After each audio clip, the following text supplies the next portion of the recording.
All right, so things are not going well for John. Everything is turning into chocolate. He's getting in trouble at school. His friends are mad at him, and he's worried that his mom is going to be mad because he ate his gloves. It's just not a good day. And he's really, really thirsty because every time he tries to drink, it turns into chocolate. So he is dying of thirst right now. Chapter 7. All right, boys and girls, Mrs. Plimsoll said. It's almost time for lunch. Clear up your things. Paint pots securely closed, brushes washed, paintings unpinned and laid out to dry, drawing boards stacked against the wall.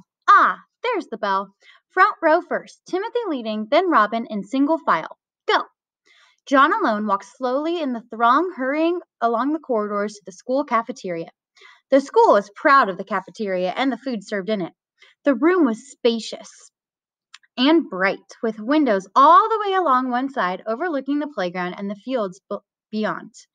The opposite side was wholly taken up by the shiny silver service counter. Several boys and girls were already settled at the tables by the time John took his place in line. Enviously, John noticed a boy on a nearby table suck at straws dipped in a milk bottle that was dull with frost. John could imagine the refreshing taste of cold, creamy milk. At another table, a group of girls was eating fat red cherries. John could almost feel the firm fruit on his tongue and the pleasure of biting through the tart, juicy pulp. The cherries must taste good. They must be thirst-quenching. John unhappily took a tray from the pile and slid it along the rails in front of the top of the counter. He put a paper napkin, a glass and a spoon, a knife, a fork, and a napkin on the tray. It seemed hardly worth the while, but he felt that he might as well try the food and drink. Perhaps if I eat a different way, without letting anything touch my lips, he muttered, my lunch won't all change to chocolate.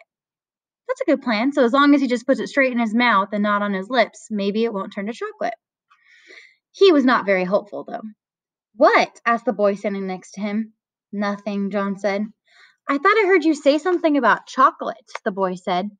I hope this is the day for chocolate cream pie, he added. That would be super.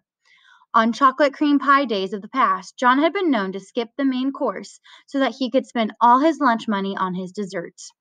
The thought of 4 pieces of chocolate cream pie now suddenly made his stomach feel as though he were on a roller coaster, an uneasy, flibberty-gibberty sensation. John shuddered. Whew, he commented, wrinkling up his nose.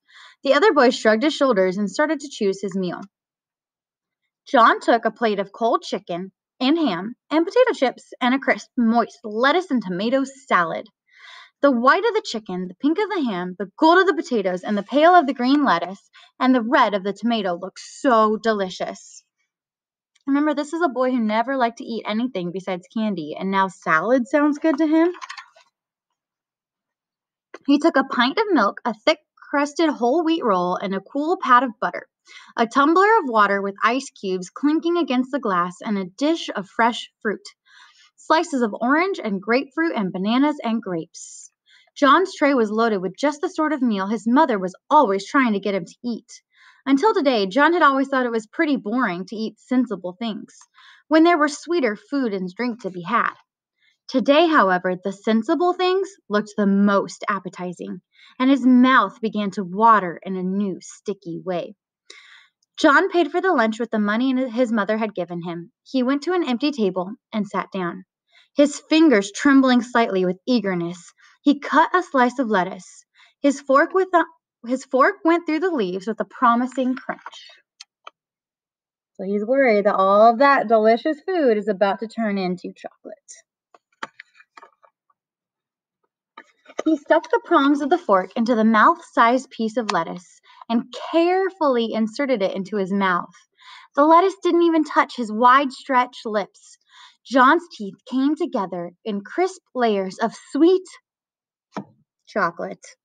He took a small piece of potato chip, tilted back his head until he was looking straight at the ceiling, and dropped the morsel straight down into his throat.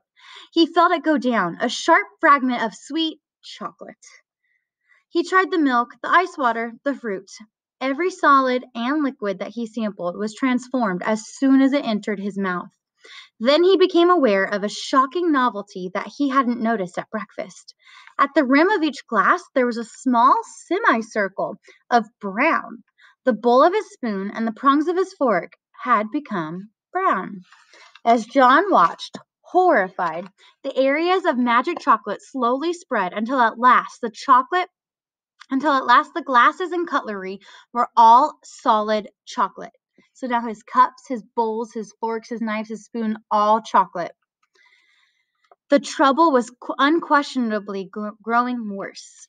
John's scalp tightened with fear. What am I going to do? He asked himself miserably. Oh dear, what is going to happen to me? Leaving his tray of chocolate food and drink and utensils, John stumbled away from the cafeteria and out onto the playground.